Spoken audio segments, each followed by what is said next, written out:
Okay, so I was saying I'm a designer. Now I got, I lost my flow.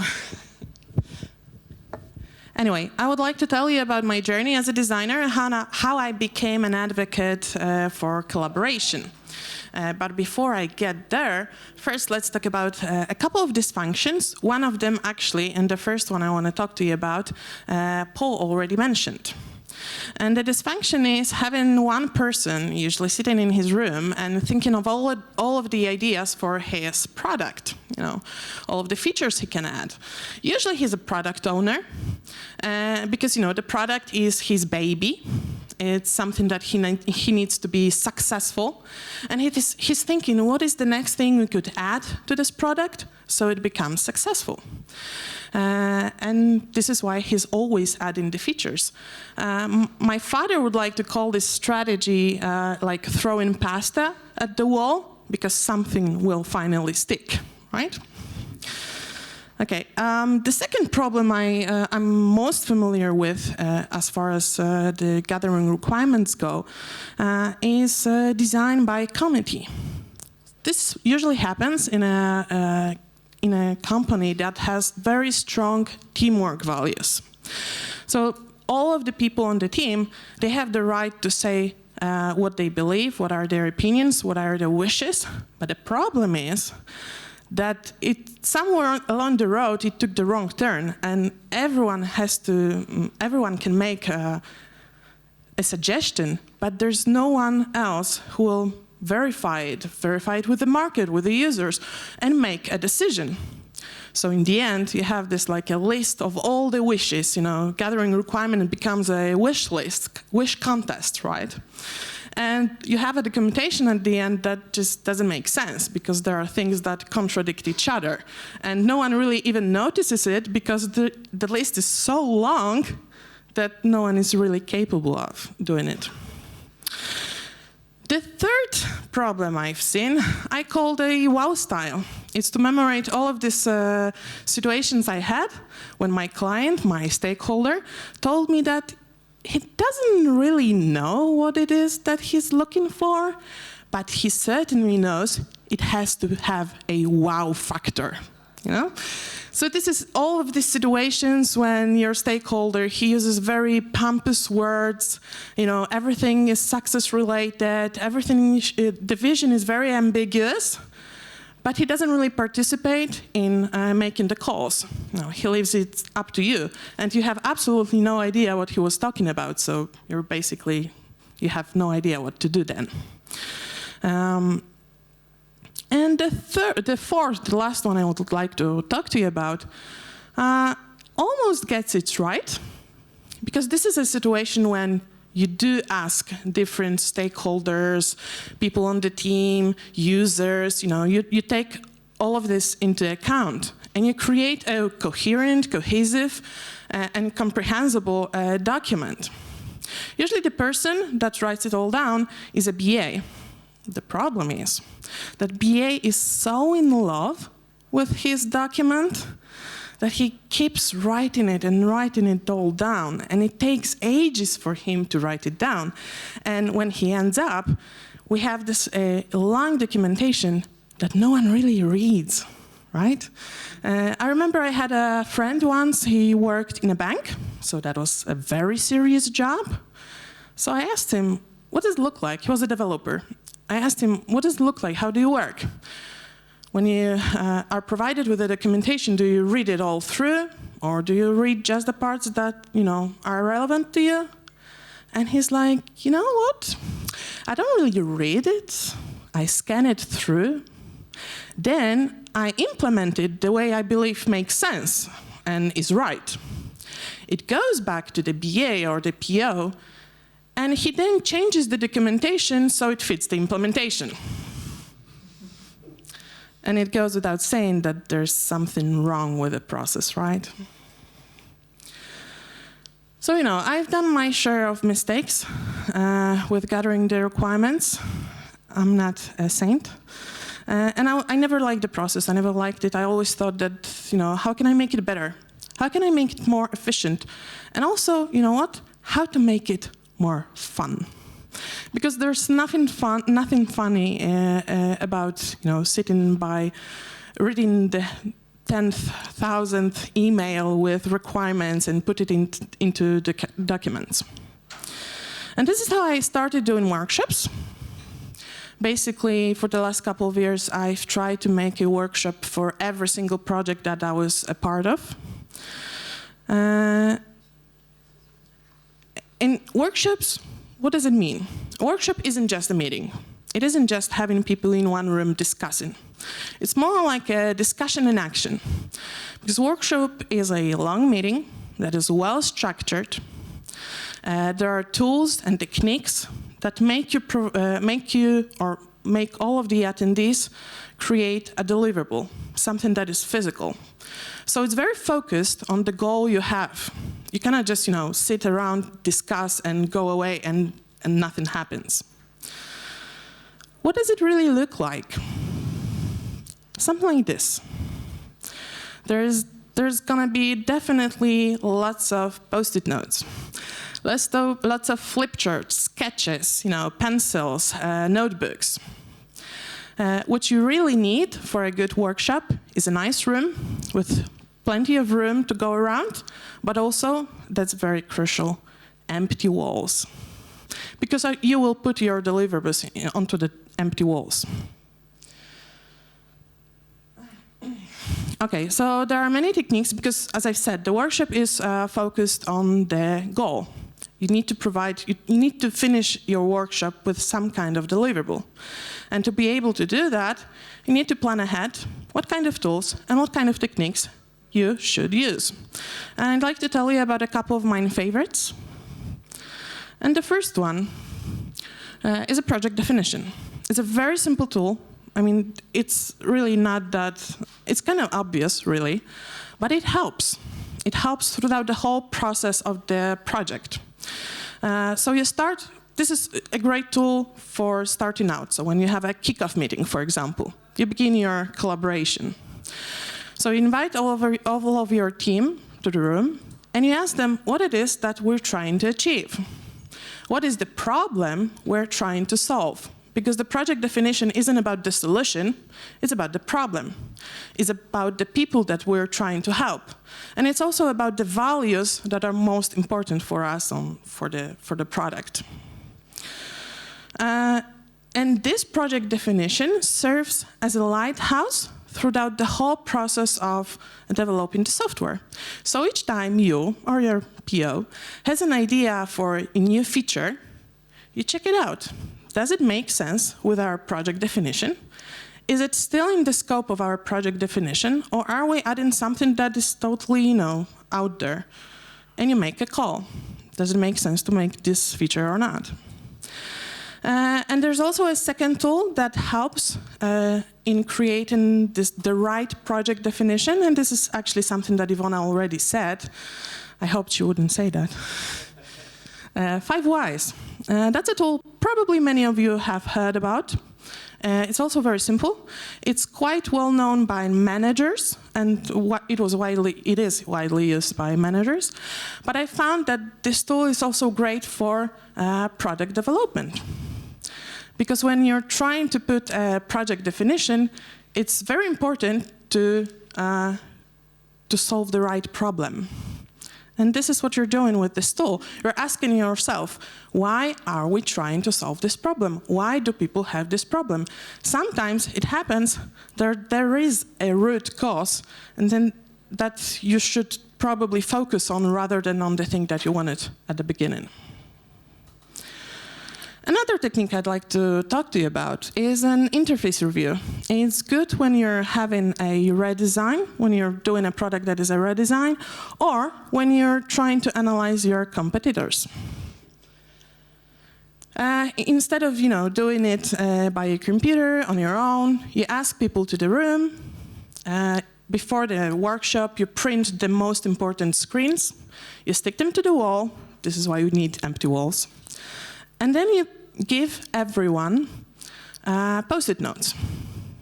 For example, green Post-it notes for everything that your attendees believe, your team members believe is great. That, you know, it's great. We should keep it.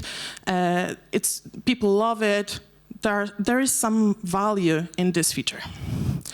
Red obviously goes for all of the elements that we should get rid of. They're bad. You know, there's no quality, no value in them. And yellow for the things that we should change, adapt, make some difference there, or just some new ideas. And basically, in about 15 minutes, you will have all walls filled with Post-it notes. And what is also great about this technique is that it's great for introverts. You know, and introverts, they're not that very active in discussions, but they're 100% active with this technique.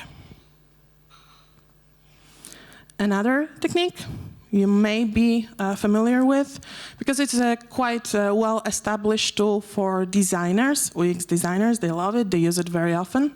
It's a customer journey map. You know, it's like a vision of a journey that the user has while using our product, or right before it, right after it. And it focuses on the emotions, the feelings, you know, everything that happens in users' heads. But it also focuses on solutions. And the thing I like most about this tool is that it translates to everyone. I mean, not only designers get it, but also the stakeholders, the business, the end users that has absolutely no technological expertise, and also the developers. The users, they love this technique because this is the time when they can complain, right? Because they need to write down all of their emotions, their frustrations. That's an easy thing to do for them. As for the developers, there is a part with solutions. You know, developers aren't really that fond of emotions, but they get the solution part, right? So the journey map serves as a bridge between research, between emotions, between the problems and the solutions. And what's great about this tool as well is because, you know, designers use it all the time. But what is quite often, I don't know, maybe not realized, it's also a great tool to do a research with users. So you can actually ask your users to come to the room and make the journey map for you. Okay, the next technique you're probably not that familiar with. It's called dinner party. The first time I heard this name, I thought it was silly. And I remember the first time I was about to use it with uptight stakeholders. I was pretty much scared, you know? But it turns out that making prioritization with a meat, with a carrot, and an ice cream is actually a lot of fun. And, you know, people get engaged, and they get into this heated discussion. What is more important, a vegetable or a meat? Though make sure you don't have only vegans in the room. Just a small tip. What I like about this tool as well is that it's not as simple as 1 to 3 priorities. Let's take, for example, a vegetable. A vegetable is something that you need. You need it in your diet. You have to eat vegetables. It's essential. It's an essential feature for your software. It's not necessarily the most mouth-watering element on the plate, though, right? It's not something that we think of, oh, I would eat some carrots now. This is meat, right? So there's some more depth to this prioritization than just 1 to 3. And the last technique I'd like to tell you about, Design Studio. How many of you have heard about it? Raise your hand, please. Okay. It's quite on the rise now, so you might have took part in it or even make it for your team members. It's like a wireframe brainstorming session. The idea is to have as many wireframes, as many ideas for solutions as possible in the given time. So you have all these people in one room doing wireframes with the ideas. And, you know, it's not about the quality of them, but number of them. And at the end, of course, there comes a point when you have an evaluation of the ideas. And only the best ideas, the best solutions, go to the second round. Because what's very important in Design Studio are the iterations. So you have a couple of iterations. You don't stick with the first idea you had in your head. And I found this tool great not only for the designers, not only for creativity, but also for the stakeholders. Because when you get your stakeholders to do the job for you, and you ask them to put all of their ideas, all of their requirements into a wireframe, into one screen, turns out not that easy.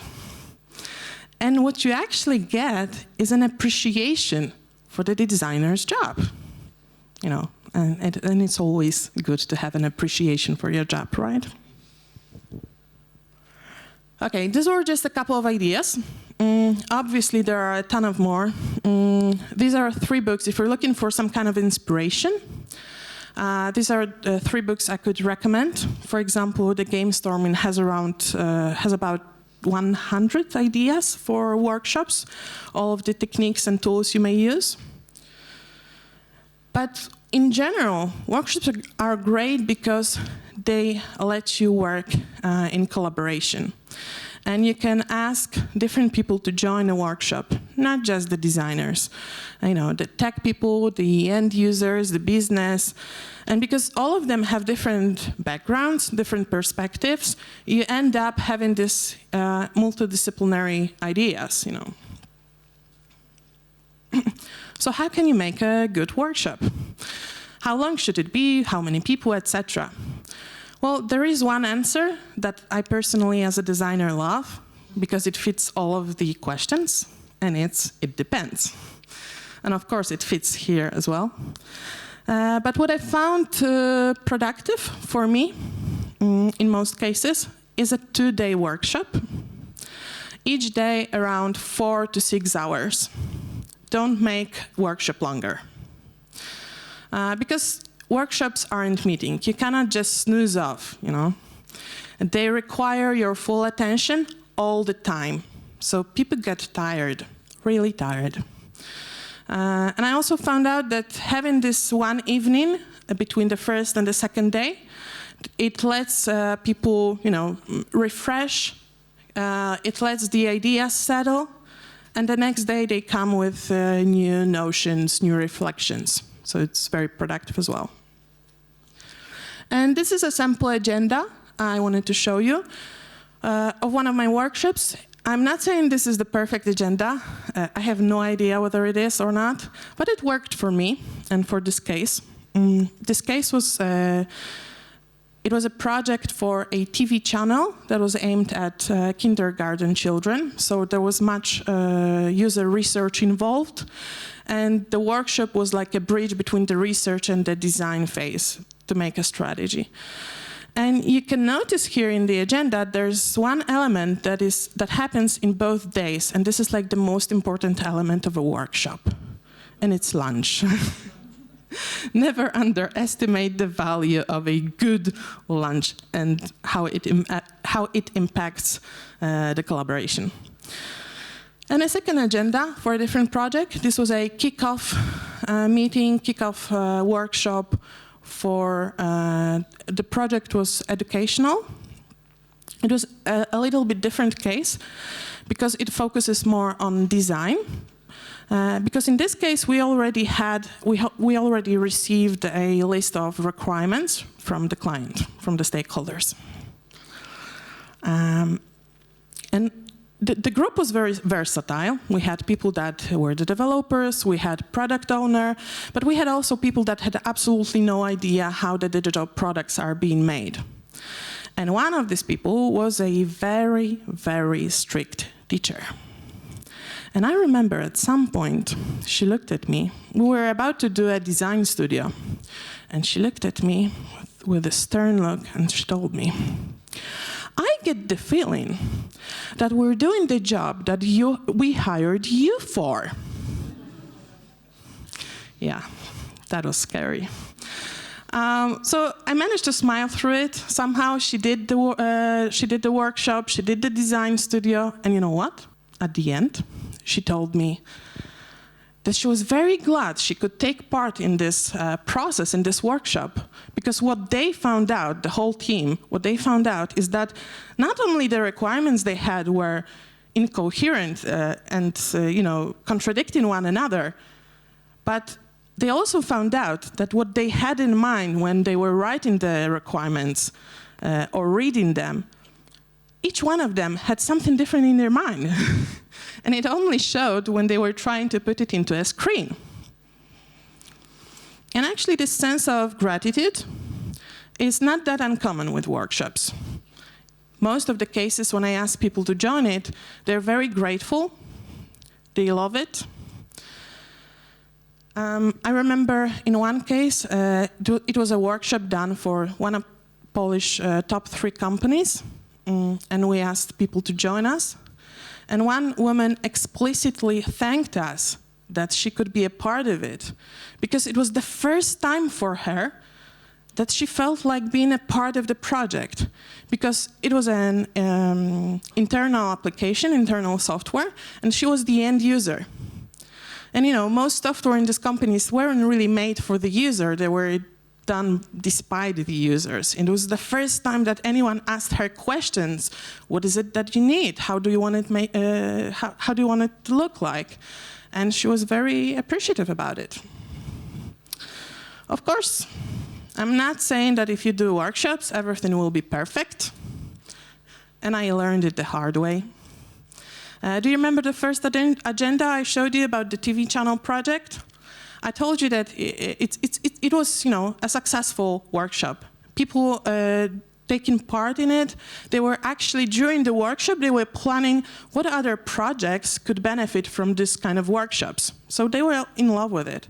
And I was in love with this project because, we had a great collaboration. The client was great. The communication was fantastic. The process we had was absolutely perfect. Everything was just perfect. Until it wasn't.